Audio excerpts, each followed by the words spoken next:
ओम शांति। हाणे सब बाबा की याद था करो। खुद के आत्मा समझी बाबा की याद करो। मन में कोई भी ॻाल्हि जो बाबा खे ॿुधाए छॾो। आत्मा पंहिंजे बाबा खे सभु मन जी ॻाल्हियूं ॿुधाए थी।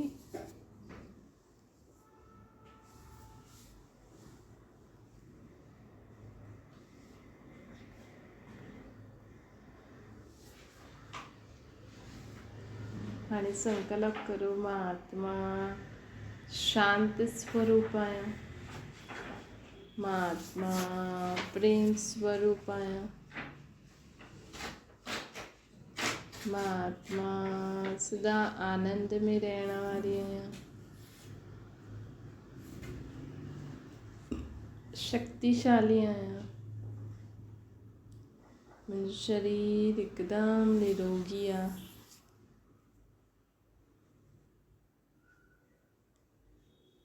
ओम शांति।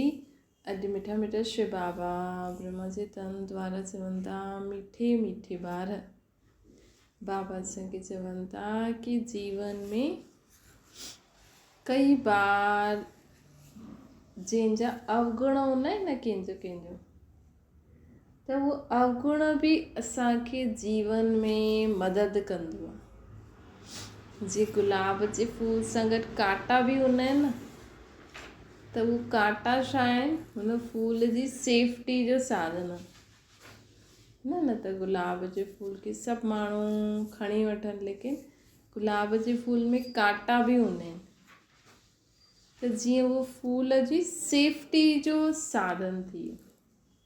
ईअं ई असांजे जीवन में बि अलॻि अलॻि प्रकार जे अलॻि अलॻि गुण ऐं अवगुण वारा माण्हू असां सां गॾु हूंदा आहिनि न। कॾहिं कॾहिं असां त क्रोध नथा करे सघूं, लेकिन घर में कोई माण्हू हूंदो आहे जो ॾाढो क्रोधी हूंदो आहे, है न। त बुरी सोच, बुरो कमु करण वारो माण्हू कॾहिं अगरि असांजे घर में असां सां कुझु बुरो करण जी सोचे बि, त उहो हुन माण्हू सां डिॼी करे वेहींदो आहे कि न उनखे न कर, हुनजो उहो त फलानो ॾाढो गुस्सो अथसि, हुनखे मारदो न त उहो डिॼी करे न भॼी वेंदा आहिनि। त कई बार अवगुणधारी माण्हू बि असांजी सेफ्टी जा साधन थी वेंदा आहिनि न। श्री कलयुगी दुनिया आहे, बुरी दुनिया आहे, त हिन बुरी दुनिया में बुरा माण्हू बि आहिनि, लेकिन असां सोचूं असांखे त बुराइनि सां कोई बि कमु न करिणो आहे। असांखे त परमात्मा जीअं चए थो उअं ई हलणो आहे, लेकिन ईअं असां हलंदासीं, लेकिन ॿिया माण्हू कॾहिं कॾहिं असां ते हार्म बि करे सघंदा आहिनि। हालांकि असां परमात्मा जे चए ते हलंदासीं त असांखे उहो कुझु करे न पाईंदा, लेकिन त बि असांजे आसपास अहिड़ा कई बार हूंदा आहिनि न, जो वॾा गुरू संत सन्यासी हूंदा आहिनि या जो वॾा धर्म जा वॾा हूंदा आहिनि, हुननि सां गॾु जेका रहण वारा हूंदा आहिनि न, उन्हनि जो नेचर सुठो न हूंदो आहे। माण्हू चवंदा आहिनि अरे उहो गुरू त ॾाढो सुठो हुयो, उहो साईं त ॾाढो सुठो हुयो, लेकिन हुन सां गॾु जेका रहण वारा माण्हू आहिनि न, जो हुनजी सेवा कंदा आहिनि, उहे सुठा न हुया। उहो ॾाढो असांखे डांटनि पिया, चिलाइनि पिया, है न। त गुरू जीअं त फूल थी वियो, उहो भाई साहिबु, उहो पुजारी जीअं त फूल थी वियो। जीअं न माण्हू हुनजी मूर्ति खे भॻवानु सम्झंदा आहिनि, ऐं मूर्ति जे आसपास वारे माण्हू जेका पुजारी हूंदा आहिनि, उहे केॾा मतिलबु गुस्से वारा बि हूंदा आहिनि, कुझु बि चई छॾंदा आहिनि, है न। त हर धर्म वारा ॾिसो, सिख धर्म वारा ग्रंथनि खे भॻवानु मञंदा आहिनि, हुन पुस्तक खे भॻवानु मञंदा आहिनि, है न। हालांकि हुन पुस्तक में त सुठी ॻाल्हियूं लिखियलु आहिनि, उन्हनि खे पढ़ी करे असांखे सम्झणो आहे, लेकिन सिख माण्हू शब्दनि खे ई भॻवानु मञंदा आहिनि। हर हिक जी पंहिंजी पंहिंजी सोच आहे। हाणे हुन ग्रंथनि खे उहो भॻवानु सम्झंदा आहिनि, हुननि खे संभालण वारा माण्हू केॾा उहो हूंदा आहिनि, स्ट्रिक्ट हूंदा आहिनि, है न। कोई ग्रंथ खे कुझु करे बि छॾे त उनखे उते ई मारे छॾंदा, मतिलबु एॾो गुस्सो आहे उन्हनि में, एॾो मतिलबु उहो ग्रंथनि खे भॻवानु सम्झी करे हलंदा आहिनि। ईअं ई कोई मूर्ति आहे, हाणे मूर्ति खे माण्हू भॻवानु थो सम्झे, कोई मूर्ति खे ईअं ई हथु लॻाए, पहिरियों उहो ई मूर्ति उहो पत्थर जंहिंसां ठहियो उहो सड़क ते पियो, हुनजी कोई वैल्यू न हुई। हाणे उहो ई मूर्ति खे माण्हू सजाए धजाए भॻवान जे रूप में रखियो अथनि, त हुन मूर्ति खे संभालण वारा माण्हू केॾा अलर्ट रहंदा आहिनि, है न। हुन मूर्ति खे कोई माण्हू कुझु बि करे त हुननि खे मारे छॾनि, है न। हुननि खे हुन मूर्ति खे बि हथु लॻाइण वारो उहो जेको बि पुजारी हूंदो हुनखे ॾाढो मान ॾींदा, भई वॾो पुजारी आहे।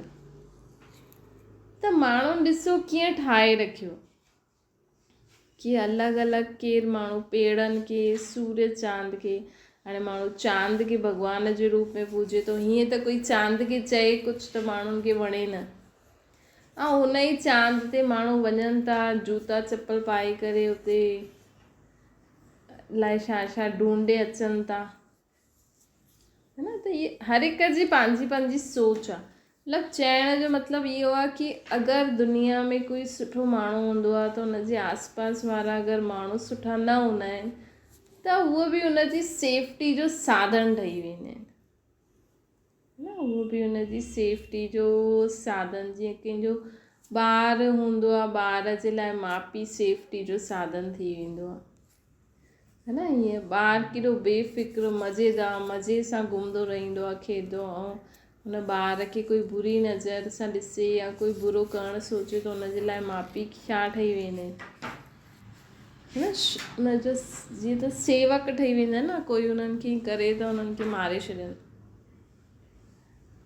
त जीअं फूल जे आसपास कांटा हूंदा आहिनि, ईअं ई दुनिया में बि कई बुरे स्वभाव संस्कार वारा माण्हू बि आहिनि, त हुननि सां असांखे घृणा न करणी आहे, हुननि सां नफ़रत न करणी आहे, लेकिन हुननि खे बि, उन्हनि जो बि उहो अवगुण जीवन में किथे कमु अची सघंदो आहे,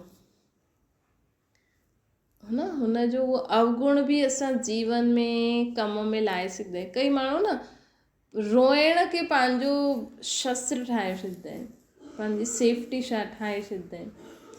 हीअं त माण्हू उन्हनि खे जीअण न ॾे, हल रो त थोरो लॻंदो माण्हुनि खे कि हा वीचारी रोई थी, हुनखे दया ईंदा। हीअं त माण्हुनि खे दया न अचे, थोरो रोई करे ॾेखारियूं त माण्हुनि खे दया ईंदी, हल वीचारी रोई थी ॾाढो, त हिनखे मदद करेसि वीचारी खे, है न। हीअं अगरि कोई स्ट्रॉन्ग थी हले न कोई बि परिस्थिति में, त माण्हू उनखे मदद न कंदा, लेकिन थोरो बि रोईंदी न त वेचारी थी वई, अरे वेचारी ॾाढो रोए पई, मूंखे दया अची, मां हुनजी ॾाढी मदद कई पोइ, हीअं न पिए करे, लेकिन रोए त मदद कंदा।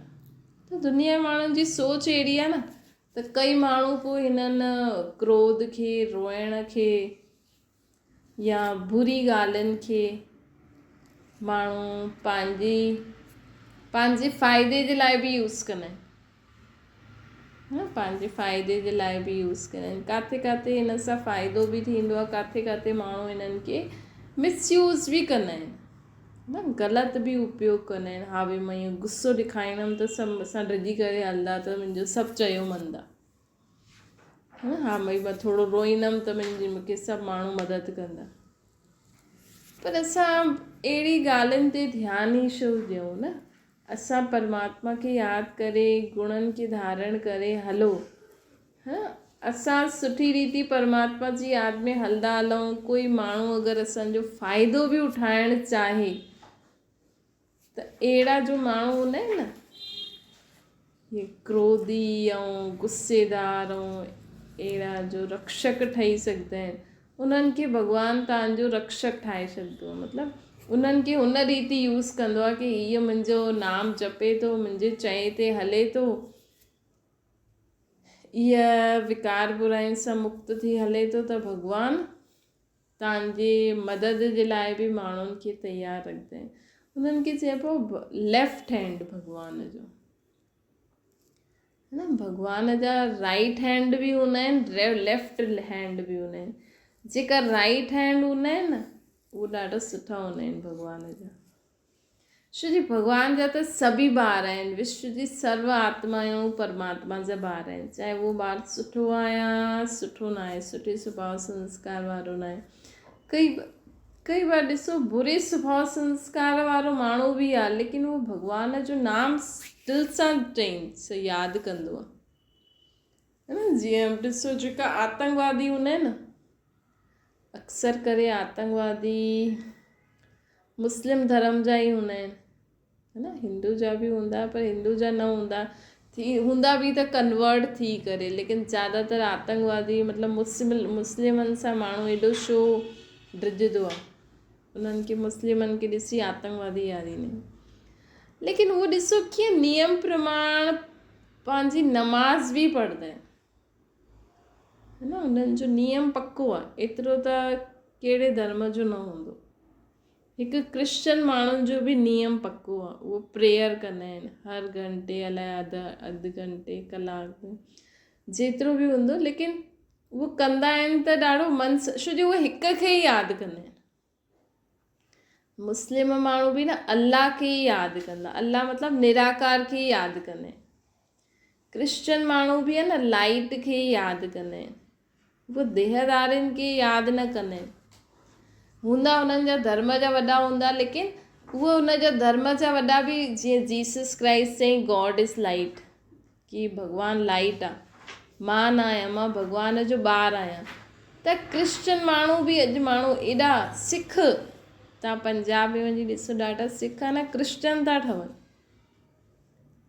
ॾाढा हिंदू त ठही विया आहिनि, लेकिन क्रिश्चन माण्हू बि सिख माण्हू बि ज़्यादा क्रिश्चन धर्म था वठनि। ॾाढा माण्हू मुस्लिम धर्म बि छो वठंदा आहिनि, छो जो उन्हनि में ज़्यादा झमेला न आहिनि। भॻवानु हिकु आहे त हिकु ई आहे, उहो निराकार खे, हिते त गुरु नानक देव वीचारो चए थो निराकार खे यादि करो, उन जा अलाए पहिरियों त गुरु नानक देव जी मूर्तियूं, वरी एॾा ग्रंथ, वरी उन खां पोइ एॾा सारा गुरू, वरी उन खां पोइ एॾा सारा भाई साहब, वरी उन खां पोइ अॼुकल्ह नया भाई साहब था लॻनि, त केॾा भॻवान थी विया, त माण्हू मुंहिंजी थो वञे न। अॼु ॿार बि समझदार हुजे, तव्हां हुनखे चओ गॉड इज़ वन, भॻवानु त हिकु ई आहे, त उहो चईंदो हेॾा सारा भॻवान छो आहिनि। वरी जेका सभु धर्म वारनि खे, ख़ासि करे जेका सिंधी हूंदा आहिनि, उहो त सभिनि खे, त हेॾा गुरू बि, हेॾा भाई साहब, हेॾा साईं, हेॾी मातायूं, हेॾी देवियूं, हेॾा देव, पोइ पेड़ पूजा, इहे घटि न हुया। हुन खां पोइ पेड़, सूर्य चांद, वरी नाग भॻवान, भले इहे छा आहे, इहे दुकानु खोले रखी अथनि जीअं त न। भई सिख धर्म वारो सोचे, उन्हनि जे परिवार वारनि सोचो चलो ठीकु आहे गुरू त आहिनि, चलो जेका हिंदू माण्हू आहिनि चलो असांजो देवी देवता आहे। ऐं सिंधियुनि जो त छा आहे, रोज़ु नयो भॻवानु थो निकिरी अचे हिननि में। कोई बि हा भई हीअ साईं फलाणो साईं आयो, हले हुनजी साईं आयो वई, उहो भॻवानु आयो आहे बसि, पेर धोई पींदा वेही। मतिलबु दुनिया में हालत ॾिसो माण्हुनि जी, ऐं ख़ासि करे सिंधियुनि जी त छा हालत आहे, रोज़ु नया भॻवान था निकिरी अचनि। वरी पहिरियों त चलो, पोइ वरी झूलेलाल असांजो भॻवानु, हेॾा साईं गुरू भाई साहब, हेॾा सूर्य चांद तारा पेड़ पौधा, वरी झूलेलाल भॻवानु। हाणे हिक ते त टिको न कम से कम, न त ॾिसो ॿारनि जो छा हाल थो थिए, भटकी था पवनि न। सभिनि खां ज़्यादा भटकल केरु आहिनि हिन दुनिया में, सिंधी माण्हू। छो जो उन्हनि खे जेको चए हा भई इहो भॻवानु, ऐं एॾा भॻवान हुजण खां पोइ बि अहंकार उन्हनि जे नक ते ई रहंदो, ऐं असांखां वॾो कोई न आहे, है न। एॾा टिकाणा मंदर गुरुद्वारा घुमंदे हुए बि पोइ चईंदा झूलेलाल झूलेलाल, बसि हिन असांखां वॾो कोई न आहे। ज्ञान ॿुधण में न असांखां वॾो कोई न आहे, असांखे सभु सम्झ आहे, है न। छो जो टिकनि ई नथा। थोरो त पंहिंजी बुद्धि खे हिकु जॻह टिकायो न, तॾहिं त जीवन में सम्झ ईंदी न, तॾहिं त जीवन में सुख शांती ईंदो न, है न। त ॾिसो इहे जेका बि आहिनि जो मुस्लिम धर्म वारनि में भले उहा आतंकवादी कुझु बि करनि, लेकिन हिक ई भॻवान खे मञंदा आहिनि न, त शक्ति बि उन्हनि खे अथव। तॾहिं त उन्हनि में शक्ति उहो कंहिंखे बि पंहिंजी अखियुनि सां वश करे वठंदा आहिनि, छो जो उन्हनि में शक्ति त ईंदी। हाणे उहो शक्ति खे बुरो यूज़ करनि था, हिन में भॻवानु छा करे। त हिक खे यादि करण सां न आत्मा में शक्ति ईंदी आहे, भटकणु बंदि थी वेंदो आहे, जीवन में सुख शांती अची वेंदी आहे, है न। त जीवन में हेॾी प्रॉब्लम आहिनि, माण्हुनि खे हेॾा दुख आहिनि, हुन खां पोइ माण्हू भक्ति में बि केॾो भटके थो, हा। केॾा माण्हू सिंधी माण्हुनि जो त ॾिसो थकिजंदा ई न आहिनि। हाणे हिंदुनि जा धर्म मल्हाया, दिवाली नवरात्रा, हाणे वरी सिखनि जा धर्म था मल्हाइनि, हीअ जयंती, पोइ वरी हिंदू जा धर्म शुरू थी वेंदा, वरी उन्हनि जो हिकु चेटी चंड ईंदो, उन ते मज़ा, मतिलबु मज़ा ई मज़ा कंदा रहंदा आहिनि। जीवन में कुझु सीरियस न खणंदा आहिनि कंहिं ॻाल्हि खे, जो आयो खायो, पोइ हार्ट अटैक थिए, किडनियूं ख़राबु थियनि, पोइ कुझु बि थिए, जो आया हल फ़िलहाल त खाओ भई, ठीकु है न। जीअं आयो माण्हुनि खे जीअं चई छॾियो, कोई ॻाल्हि कोन्हे, चई छॾियो, छा आहे जो असांजी मर्ज़ी। त थोरो बोल चाल व्यवहार में सभ्यता बि त खपे न, ईअं थोरी जो आयो चई छॾियो, जीअं आयो खायो, जंहिंखे आयो पूॼो, जो आयो हुन जा पेर धोई पी आवे इहे भॻवानु। त हिन सां छा थींदो, असां केॾा भटकिया आहियूं। त कम से कम असांखे थोरो धैर्यता थी करे, थोरो शांती सां पेशेंस सां सोचणो आहे कि आख़िर मां केरु आहियां, भॻवानु केरु आहे।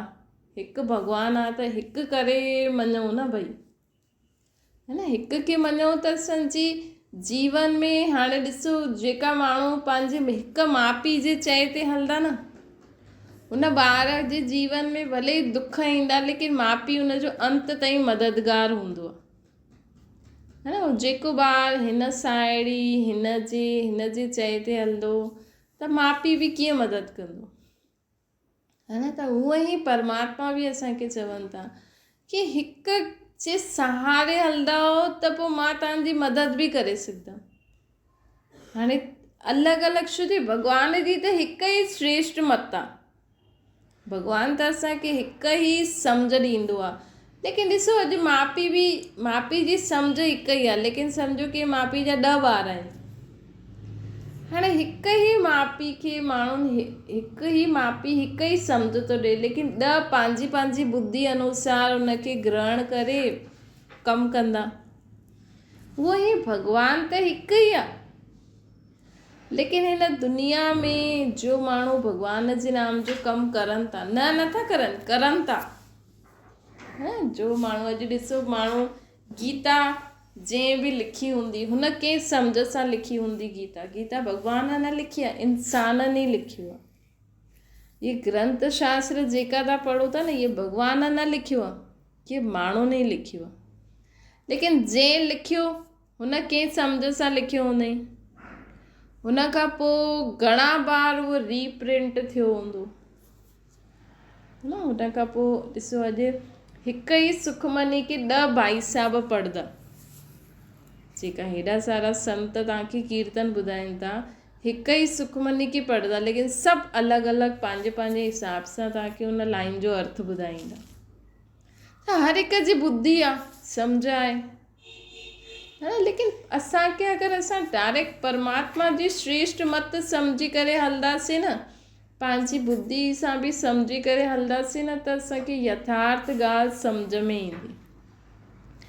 इहे सभु बि भॻवान जा ॿार ई आहिनि, असां बि भॻवान जा ॿार ई आहियूं, विश्व जी सर्व आत्मायूं भॻवान जा ॿार ई आहिनि। बसि फ़र्क़ु इहो आहे कि तव्हां घर गृहस्थी में एॾा व्यस्त आहियो जो तव्हां उन सां पंहिंजो बुद्धि योग नथा लॻाए सघो, ऐं हुननि घर गृहस्थी ऐं धंधो थोड़ी छॾे करे हुननि भॻवान जो जेका बि हुननि भॻवान जे नाम जा ग्रंथ शास्त्र माण्हुनि ठातो आहे, उनखे पढ़ी करे अर्थ करे तव्हांखे सम्झाइनि था। आहिनि त उहे बि भॻवान जा ॿार, तव्हां बि भॻवान जा ॿार आहियो, लेकिन भॻवान त चए थो न कि घर गृहस्थी में रहंदे हुए मूंखे यादि करो। त तव्हां ईअं छो था सम्झो कि असां नंढा उहो वॾा, है न? अगरि तव्हां बि भले ई उहो तव्हांखे सत्संग कीर्तन ॿुधाइनि था, तव्हां ॿुधो, लेकिन हमेशह सम्झो कि मां बि परमात्मा जो ओतिरो ई प्रिय ॿार आहियां जेतिरो उहो आहिनि। पाण खे नंढो छो था सम्झो? ऐं कॾहिं बि हुननि खे भॻवानु न सम्झणो आहे। हा भई हुननि उहो इहे पंहिंजो जीवन में इहे कमु चुनियो अथनि कि असां हीअं कंदासीं, छो जी माण्हू गृहस्थी में धंधे में परेशान आहिनि, त असां हीअं थोरो अर्थ कढी माण्हुनि खे ॿुधाईंदासीं। हिन जो मतिलबु उहो भॻवान न आहिनि, उहो कमु था करनि। असां इहे कमु करूं था, दुनिया में माण्हू कमु ई था करणु आयो आहे, लेकिन हिननि जे चक्कर में असां असली भॻवान खे न भुलिजो। पंहिंजो बुद्धि योग सदा ई मथे निराकार परमात्मा तरफ़ ई लॻल रहे। भले केतिरा बि गुरु संत सन्यासी देवी देवता आहिनि दुनिया में, तव्हां उन्हनि खे मञो था, लेकिन त बि असांखे सदा बुद्धि में यादि रहे कि भॻवानु हिकु केरु आहे, निराकार परमपिता परमात्मा। किथे रहंदो आहे? परम धाम में। मां केरु आहियां? मां आत्मा हुनजी संतान आहियां, है न? मां हुनजी संतान आहियां, मां भगत न आहियां, है न? भॻवान खे जॾहिं असां चऊं था तो माता पिता असां बालक तुंहिंजा, त ख़ुदि खे भक्त सम्झी करे हुनजे अॻियां हथ छो था फैलायो? हुनखे पंहिंजो पीउ सम्झी करे अधिकार सां असांखे हुनखां जो बि प्राप्ति करणी आहे असां अधिकार सां करूं, न? ऐं अधिकार सां करूं तॾहिं ई असांखे उनखे पंहिंजो हर संबंध में असां उन्हनि खे अनुभव करे उन्हनि खे पंहिंजो साथी ठाहे करे हलंदासीं। न त ॾिसो माण्हू बसि ख़ुदि खे नंढो, पहिरियों त भॻवान खे वॾो थो सम्झे, पोइ आए दिन नया नया जेका बि भॻवान जो नाम जपाइनि था उन्हनि खे वॾो थो सम्झे। ख़ुदि खे नीच पापी चई चई इंसानु नीच पापी थी वियो। छो असां नीच पापी आहियूं? छो था चओ था ख़ुदि खे कि मां नीच पापी आहियां, मुझ निर्गुण वारे में कोई गुण न आहे, तव्हां हेॾा वॾा, इहा उहा ख़ुदि जी ग्लानी करे करे ख़ुदि जे जीवन खे अहिड़ो ठाहे छॾियो आहे इंसान। त हाणे परमात्मा इहे ई था चवनि कि कॾहिं बि ख़ुदि खे नंढो न सम्झो, सदा सम्झो कि मां परमात्मा जो ॿारु आहियां।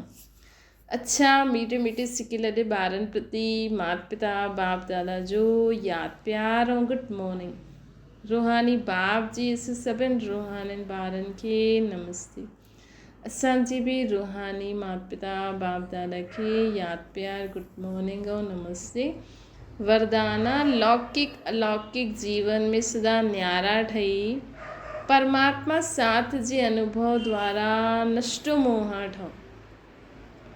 बाबा चवनि था जीवन में हर हिकु कर्म कंदे हुए, हर हिक सां संबंध निभाईंदे हुए सदा परमात्मा जे प्यारे रहणो आहे, त सभु बोझ बाबा खे ॾेई छॾो, है न? सभु कमु परमात्मा खे ॾेई करे हुन सां गॾु कर्म करो, हुन सां गॾु हर कर्म करो, है न? ॾाढो सभिनि खे अनुभव बि आहे। धार्मिक स्थाननि ते माण्हू कमु बि कंदो आहे, सेवा बि कंदो आहे, लेकिन हुते बोझ न लॻंदो आहे, हुते सुठो लॻंदो आहे, हल्को लॻंदो आहे, ख़ुशी थींदी आहे। छो जी मुंहिंजो न सम्झंदा आहियूं, परमात्मा जो सम्झी करे सभु कमु कंदा आहियूं त हल्को बि रहंदा आहियूं, ख़ुशि बि रहंदा आहियूं ऐं मज़ो बि ईंदो आहे।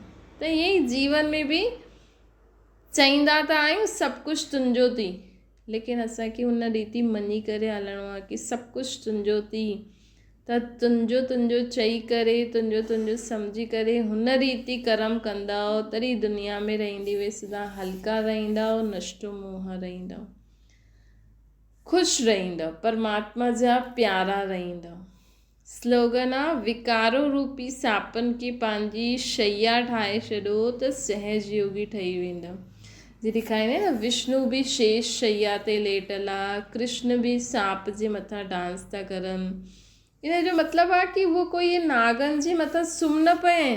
मतिलबु हिन दुनिया में जेका नाग जहिड़ा माण्हू आहिनि न, मतिलबु जंहिंमें विकार बुरायूं आहिनि, अहिड़े माण्हुनि सां गॾु रहंदे हुए बि इंसान परमात्मा जी छत्र छाया में रही करे सेफ रहे, आराम सां रहे, सदा जीवन में नचंदो रहे।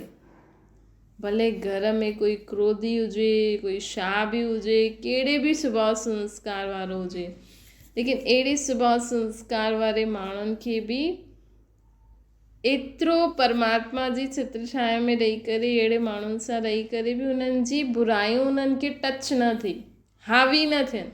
मतिलबु घर में क्रोधी आहे, लेकिन उहो उनजो क्रोध कॾहिं तव्हां ते हावी न थिए। तव्हां सदा उनजे लाइ शुभ भावना शुभकामना कंदा हलो, परमात्मा जी छत्र छाया में रही करे हलंदा हलो, जीअं त जीवन में ॾाढो आराम सां ख़ुशी ख़ुशी हलो था। माण्हू वेही उन खां डिॼनि था, जी न घर में माण्हू कुतो रखंदो आहे न, त उहो कुतो घर वारनि खे परेशान न कंदो, लेकिन ॿाहिरां वारो हूंदो त उनखे भौंकदो। त ईअं ई दुनिया में बुरे स्वभाव संस्कार वारा माण्हू आहिनि, लेकिन असां में एतिरी शक्ति हुजणी खपे कि उन्हनि जी बुराई असांजे मथां हावी न थिए, ईअं न असां डिस्टर्ब थी हलूं। असां सदा उनखे बि शुभ भावना ॾियूं, ख़ुदि बि जीवन में सदा आराम सां रहूं। इन जो अर्थ आहे शेष शैया ते लेटणु ऐं सांपनि जे मथां डांस करणु। ऐं शंकर खे बि गले में जो सांप ॾेखारे न, उहो उनजो अर्थ बि इहो आहे कि अहिड़ा सांप मतिलबु इहे अहिड़ा विकार बुराई वारा माण्हू बि दुनिया में उन्हनि सां गॾु असां रहंदे हुए बि उन्हनि सां मिली जुली करे रहूं ऐं उन्हनि जी बुराई असांजे मथां हावी न थिए। अच्छा, ओम शांति। बाबा खे यादि करो।